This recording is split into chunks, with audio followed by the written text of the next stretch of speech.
mal ganz ehrlich, mit Jana. Ja. Jana, schön bist du da. Dankeschön, Im danke. Online-Studio. Ja, Möchtest du einen Kaffee? sehr gerne. Können wir mal schauen, vielleicht, ich glaube, der Kaffee kommt noch. Okay. Der Kaffee kommt noch. Okay. Da habe ich dem Michel gesagt, ist gute Betreuung. Ja, sehr. Wie ist es in der Schweiz? Sehr schön. Ich mag die Schweiz sehr gerne. Du ja. magst es, die Schweizer? Ja. Was magst du, würde ich sagen, das mag ich bis jetzt am besten? Was ich an der Schweiz am besten Ja. finde, also mir gefällt total die Landschaft, ich liebe die Berge. Ja. Also es ist ja auch immer so die Frage Berge oder Meer und ich habe tatsächlich diese unpopular Opinion Berge. Echt? Ja, tatsächlich, weil ich irgendwie nirgends mehr erstaunt bin von der Schöpfungskraft. Also weißt du, wenn ich mir zum Beispiel in New York stehe, so Hochhäuser sehe, dann denke ich mir so, okay, krass, haben Menschen gemacht. Aber wenn ich auf dem Berg stehe, denke ich mir, okay, keine Menschenseele kann hier irgendetwas für. Weißt du, kein Berg wurde von mir initiiert, aber der Schöpfer hat die Spitzen hochgezogen. Und das fasziniert mich. Ich liebe die Berge auch, aber ich liebe das Meer zugleich. Ich auch, aber so Berge Ja, ist halt für mich ich verstehe dich. Ich bin halt viel seltener, weißt Ja. du? Also quasi die Berge sind für mich so, boah. Hey, ich habe dein Statement geliebt in der Predigt. Ich denke, gerade punkto Frauen. Ich finde es so stark, du sagst, ich als Frau möchte meine Stimme erheben, weil ich glaube, einfach mal dieses Statement hier machen im Online, im ICF Zürich. Wir brauchen mehr Frauen, die ihre Stimme erheben und sagen, ich bringe, was in meinem Herz ist. Danke, Voll. machst du das? Dankeschön, ja, voll. Ich glaube es auch. Also, ja. Mein Herz brennt übelst dafür, weil ich glaube halt, weiß nicht, wie viel Zeit wir dafür haben, aber ich glaube halt, dass wir uns das auch zuzuschreiben haben, dass wir seit Generationen eigentlich die Frauen ihre Rolle halt gesetzt haben, da wo sie jetzt ist. So, und das, aber wenn ich gucke, wie Jesus quasi umgeht mit den Frauen. Hier kommt der Kaffee, Hammer. danke Michel. Danke. So gut. Danke. Ist das gut eigentlich Danke. so? Ja, super. Oder brauchst du noch? Wunderbar, Weißt du, danke. Dann ehrt er sie, dann erhebt er sie. Ja. Und ich glaube, es ist halt wirklich so, Gott beruft den, der zur Verfügung steht. Ja? Ja. Und wenn mir ein Mann sagt nach dem Motto, Jana, du darfst hier nicht stehen, du darfst hier nicht predigen, dann sage ich so, step your game up, walk on stage and preach. Ja. Weißt du? Also wenn ich nichts tun soll, dann fulfill your calling. So. Wie alt bist du eigentlich? 22. 22. Wann Ja. hast du angefangen zu predigen? Also ich stehe auf den Bühnen seit ich 16 bin. Seit 16. Ja, Stark. also wirklich predigen vielleicht so seit einem Jahr. Come on. Ich habe gemerkt, du hast gern Kaffee. Ich habe da dein Instagram durchschaut und habe einige Fotos rausgenommen. Oh, jetzt muss ich da noch einige Fotos rausgenommen, wo ich kurz zeigen möchte. Und eines war, dass du gerne Kaffee hast. Ist das wahr? Ich Gell? habe sehr gerne Kaffee. Sehr gerne Kaffee. Ist das deine Lieblingskaffeemaschine? Meine Jura? Ja? Nein, aber sie ist sehr praktikabel. Ich habe extra im Backstage diese organisiert für dich. Siehst du das? Ja. Extra für dich. Echt? Nur heute. Nein. Okay. Aber da ist halt der Kaffee. Da ist der Kaffee. Da ist der Kaffee. Du hast eine neue Kleiderlinie. Hast du neu geschaffen. Wieso? Also letztendlich habe ich einfach mal was so so ein Unpacking gemacht in meiner Story und habe dann die Community gefragt, so hey, was glaubt ihr ist es? Und dann sind die Leute so voll abgegangen und gesagt, oh Merch, also machst du so Klamotten oder irgendwie Tassen oder sonst. Und ich bin halt bis zu dem Zeitpunkt gar nicht auf die Idee gekommen, irgendwie so Produkt von mir zu machen, weil ich finde auch irgendwie so, keine Ahnung, so Jana Hauder Merch ist irgendwie lächerlich, weil es geht nicht um meinen Namen. Und dann war aber die Nachfrage so groß, dass ich gesagt habe, okay, ich würde gerne einen Hoodie machen. Also was wollt ihr? Also ihr wollt einen Hoodie. Und dann wusste ich halt sofort, wie er aussehen soll. Ich wusste sofort das Statement dahinter und habe einfach gedacht, okay, ich mache mich auf die Reise, ich probiere es so. Und es hat so 40 Tage gedauert von Idee bis fertiger Hoodie. Und habe dann einfach mal gesagt, okay, ihr könnt euch den vorbestellen und danach gehe ich in die Produktion. Und das ist halt so durch die Decke gegangen, also die Nachfrage war so groß, dass ich gesagt habe, okay, ich habe da Freude dran, es macht mir Spaß und es kommt super gut an, jetzt mache ich weiter. Und das ist Collection Piece Number 2. Ja. Was hat das mit Predigen zu tun? Gar nichts, aber ich bin vielfältig. Also das kann man einfach, auch noch bis heute Abend 18 Uhr bestellen, danach gibt es das nicht mehr. Es sind immer Limited Editions. Also einfach, weil du Freude hast. Ja. Das darf auch sein, gell? Ja, ich habe ja auch am Predigen, also ich meine, was hat das mit Predigen zu tun? Ich könnte ja auch sagen, ich mache nur noch das, weißt du?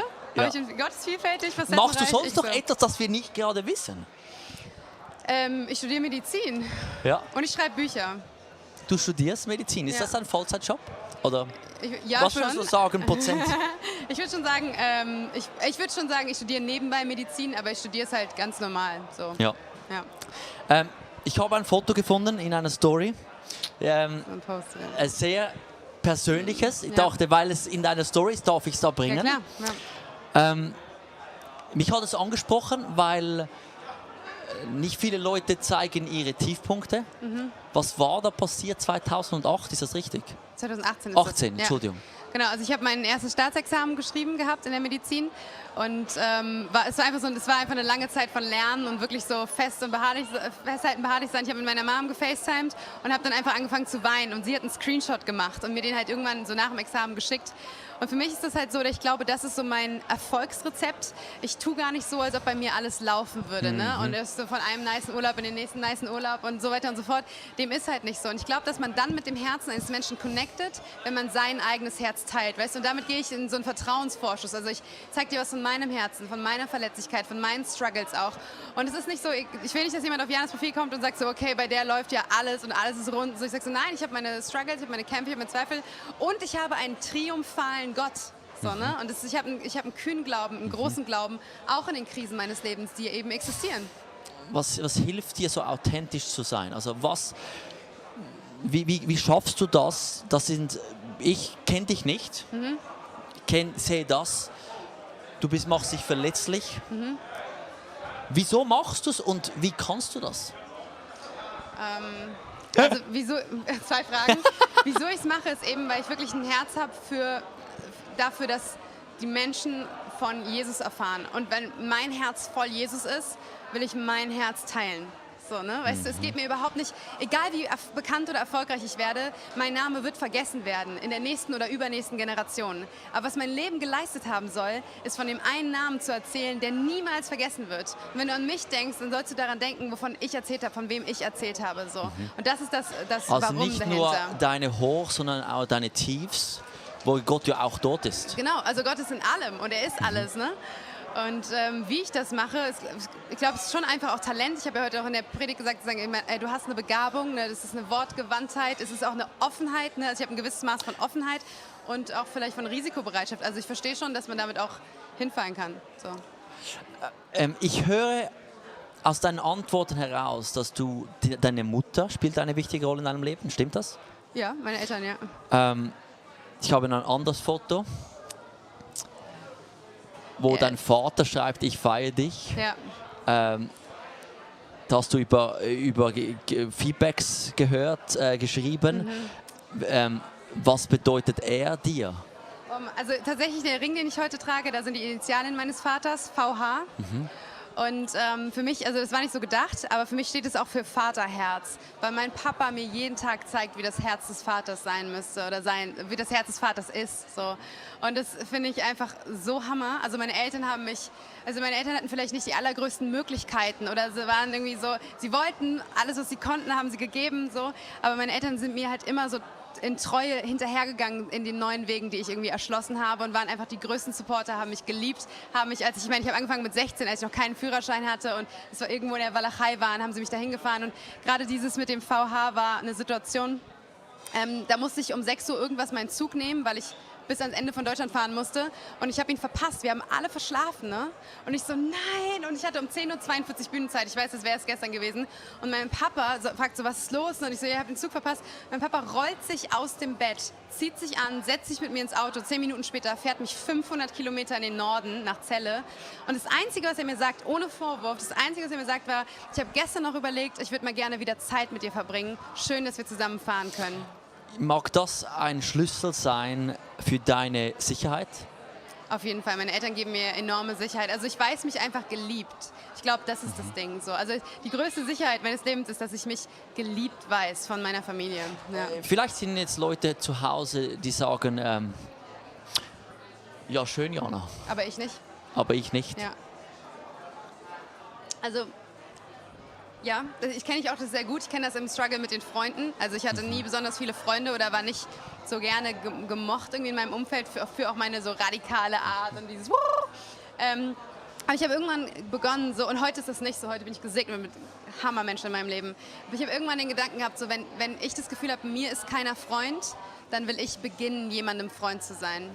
Und das bringt dich aus einer Passivität heraus. Das bringt dich aus diesem so, aber in meinem Leben ist niemand, der mich liebt und ich werde nicht umsorgt und ich okay, ich gehe aktiv einen Schritt raus. Und wenn ich nicht das Gefühl habe, dass ich geliebt werde, was nicht stimmt, du wirst geliebt, ne, dann will ich jemand sein, der liebt. Ja. Stark. Du scheinst auf viele Dinge eine gute Antwort zu haben. Gibt es Bereiche in deinem Leben, da merkst du, da stehst du an? Da stehe ich an. Da stehst du an, da hast du keine passende Antwort, da hast du nicht die Lösung? Ja, also quasi, ich meine, als Medizinerin bin ich viel mit Leid konfrontiert, ne? Und ich glaube, in Momenten von Leid fragen wir halt immer so, und wie konnte Gott und wenn er doch gut ist und so, ne? Aber ich glaube, dass es auf Leid nicht immer eine Lösung gibt, aber immer eine Begegnung, ja? Also wenn jetzt gerade jemand gestorben ist, wenn du eine heftige Nachricht bekommen hast, wenn gerade alles so aus den Fugen geraten ist, so, und du sagst, okay, wenn jetzt gerade jemand gestorben ist, dann könnte ich halt hingehen als Mediziner und sagen, so, aber weißt du was, er ist jetzt potenziell im Himmel, so, weißt du, aber das braucht die Person in dem Moment nicht. Vielleicht wärst du Jesus, wenn du der Person einfach eine Umarmung gibst, wenn du der Person einen Kaffee bringst, so, weißt du, es gibt immer eine Begegnung auf die Antwort, also auf die Frage nach dem Leid, ne? Aber es gibt nicht immer eine Lösung. Nicht immer eine Antwort, ja? Ja. Stark. Wo wirst du am meisten missverstanden? Ich glaube, Gerade auch in den sozialen Medien, oder? Da postet Ja, man genau. etwas. Wo? Ja. Sagen, da werde ich immer am meisten missverstanden. in der Frage nach der Rolle der Frau, also ich glaube generell der Vorwurf, den man mir macht, ne, auch von seitens irgendwie Landeskirche, ist halt, dass ich sehr konservativ sei, biblizistisch. Ich kenne dieses Wort auch nicht, ich glaube, es wurde neu geschaffen für mich. Biblizistisch? Biblizistisch. Noch nie gehört. Fundamental auf die Bibel gründen. Ich finde Cheers. Cheers. Ich finde es übrigens ein großes Kompliment. Genau, und man sagt mir so, okay, ich habe ein veraltetes Frauenbild, ne, Paulus, ich gesagt habe, so, okay, ihr Männer liebt Du eure hast ein Frauen. veraltetes? Genau, ich habe ein veraltetes Das ist jetzt Frauenbild. mal Und ich denke mir neu. so, Dude, mein ganzes Leben zeigt, dass ich sage, hey, Frauen, kommt aus den Backstage-Bereichen hervor, ne? Geht in eure Identität. Nicht, nehmt euch das an, was der Mann ist. Frauen und Männer sind nicht gleichwertig, aber nicht gleichartig so. Und ich glaube, mein ganzes Leben zeigt, dass ich davon so zeuge. Und trotzdem wird mir immer vorgeworfen, ich würde so für ein veraltetes Frauenbild plädieren. Und das glaube ich nicht. Ich glaube, es gibt eine Ordnung. Es gibt eine biblische Ordnung. Ja. Da wollen wir, da könnten wir jetzt noch länger darüber reden. Aber das Ja. lassen. Ich habe noch eine Frage, ich Ja. habe noch etwas gesehen. Vielleicht können wir das noch mal einblenden. Du sprichst von Haters. Ja, das ist noch die kleinste Form von Hate. Damit kann ich umgehen. Aber jetzt trotzdem noch kurz, du sprichst hier von Haters. Wie hat die Haterkultur, wie die online ja so schamlos ist, weil sie oft unter Verdeck ist. Also man muss die Identität nicht zeigen, aber kann trotzdem schießen, oder? Total eigentlich Ja. daneben. Ja. Aber wie gehst du damit um, dass du immer noch sagst, ich behalte ein süßes Herz, ich behalte ein positives Herz? Ja, also ich glaube, es sind zwei Bereiche. Ja. Also zum Beispiel jetzt bei dieser Sache jetzt zum Beispiel, ich habe eine Zeit lang, mein Herz schlägt voll für Kraftsport, ich habe eine Leidenschaft dafür. Genau, das habe ich da hier gezeigt, genau. Ja. Hier. Und in diesem Bereich, sagen wir, man sagt ja irgendwie Schande, Körperkult, da muss ich halt auch verstehen, okay, es gibt auch andere Meinungen. Ne? Ja. Und meine Fähigkeit ist, deine Meinung stehen zu lassen. Ich kann dich stehen lassen. Und du in deinem Toleranzbegriff dürftest vielleicht mal drüber nachdenken, ob du nicht auch meine Meinung stehen lassen wollen würdest. Ne? Das sind einfach verschiedene Meinungen und wir dürfen verschiedene Meinungen zu verschiedenen Themen haben. Das sind, finde ich, bei marginaleren, weniger wichtigeren Themen. Ja. Aber bei den anderen Themen, wo ich wirklich quasi angegriffen werde für das, was ich sage, für den ich bezeuge, da muss ich an den Punkt kommen zu realisieren, es bin nicht ich, die dich aufregt. Nicht mein Name, nicht meine Augenbrauen, nicht mein Auftreten, nicht meine Attitude. Nicht ich rege dich auf, sondern das, was in dir sozusagen dich ankratzt, ist der, von dem ich zeuge. Weil der Name Jesus emotionalisiert und er polarisiert. Wenn du irgendwo im Gottesdienst sitzt oder vor dem TV sitzt und so und jemand sagt etwas und damit trifft er dich mitten ins Herz, also mitten eigentlich eine Wunde, ein Problem und sagst du, nein, das kann überhaupt gar nicht sein. So, dann ist das so eine Art von Rebellion, die eigentlich zeigt, boah, das hat einen wahren Kern. Und ich glaube ja, dass der Schöpfer in jedes seiner Geschöpfe einen Funken seiner Ewigkeit und seine Herrlichkeit hereingelegt hat und das spiegelt wider. Und ich musste realisieren, okay, es geht nicht um mich, den du nicht magst. Es geht um Jesus, der eben auch dein Herz berührt und gegen den du rebellierst. Und das hat mich irgendwie nochmal befähigt, mich viel mehr so als Ambassador zu sehen, also als jemanden, der quasi in einem Auftrag unterwegs ist, als alleine gehend. Das heißt, würdest du gerne einigen Leuten sagen, da schreibe ich zurück, oder lässt du das immer einfach links liegen? Sagen, hey, nicht mein Business, es geht ja.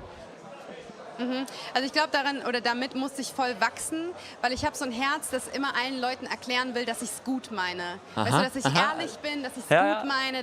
Weißt du, und ich habe einfach so gemerkt, so mit der Größe der Plattform, das geht gar nicht. Und ich habe folgende Gedanke sozusagen, ich habe einen Weg und ich bin unterwegs dahin sozusagen. Ja. Ne? Und diese ganzen Dinge, die ich zu hören bekomme, das sind Ablenkungsmanöver. Das sind Nebenschauplätze. Und ich könnte meine Zeit, meine Kraft, meine Energie, mein Herz voll da rein investieren. Weißt du, weil ich bin ja wirklich angegriffen von sowas. Ich denke mir so, okay, wenn Leute sowas über mich schreiben, denke ich, das hat dich jetzt 3 Sekunden gekostet oder 30, whatever. Aber du hast mich komplett fertig gemacht. Und in deiner Bio bei Instagram steht aber noch ein Cross und Jesus first, so nach dem Motto. Ne? Und das sind einfach Nebenschauplätze, die meine Energie rauben wollen. Aber ich brauche die für mein Calling. Ich bin too busy for that. Weißt du? Und daran musste ich aber Könnte lernen. arrogant wirken. Ja. Aber nein, ich glaube Ja, nicht. weißt du, aber es ist halt, weißt du, das musste ich halt lernen, weißt Ja. du? Und es war nicht von Anfang so. Ich habe mich so kleinreden lassen, ich habe mich so irgendwie also ich habe ja gesagt, so mein Zweifel wurde davon genährt. Und ich musste einfach verstehen, okay, ich habe einen Ruf, auf den will ich hören. Und es gibt 30.000 andere Stimmen. Ja. Und die Schwierigkeit, und ich glaube wirklich, wenn du Gottes Stimme nicht hören kannst, dann ist das vielleicht auch manchmal, weil er flüstert oder weil er leise spricht, aber dann bist du eingeladen, die Welt leiser zu drehen. Dreh die Welt leiser, dann wird Gottes Stimme lauter. Und das ist mein Fokus und I'm too busy for that. Ja. Ja. Hey, danke vielmals, warst du nicht zu busy, in unserem Online-Studio zu sein, die Fragen ehrlich zu beantworten. Ich schätze deine Ehrlichkeit und ich freue mich auf die zweite Celebration. Same. Genau, ich hoffe, dich hat es inspiriert und gefallen.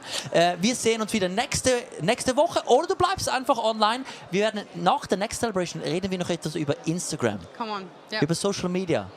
Alright. See you soon. Bye bye. Bye bye.